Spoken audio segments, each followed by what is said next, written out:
ফিলিস্তিনিদের কান্নায় আকাশ বাতাস ভারী হয়ে উঠলেও সেই আর্তনাদ যেন আরব শেখদের কানেই উঠছে না। তবে চুপ থাকবে না বাংলাদেশ, চুপ থাকবে না এই জনপদের মানুষ।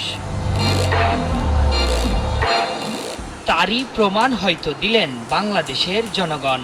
এদেশের লাখ লাখ মানুষ সুদূর ফিলিস্তিনিদের জন্য বজ্রকণ্ঠে আওয়াজ তুললেন, আর তাতেই যেন রীতিমতো হতবাক দখলদাররা।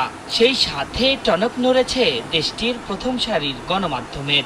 গুরুত্ব দিয়ে প্রচার করা হয়েছে বাংলাদেশের প্রতিবাদ। ইসরায়েলের প্রথম সারির গণমাধ্যম টাইমস অফ ইসরায়েলের একটি প্রতিবেদন নিয়ে শুরু হয়েছে তুমুল আলোচনা। ফিলিস্তিনের উপর যে নির্মমভাবে গণহত্যা, আমরা মুসলমান হিসেবে আমাদের ইমানের দায়িত্ব। টাইমস অফ ইসরায়েল বলছে, ফিলিস্তিনের গাজা উপত্যকায়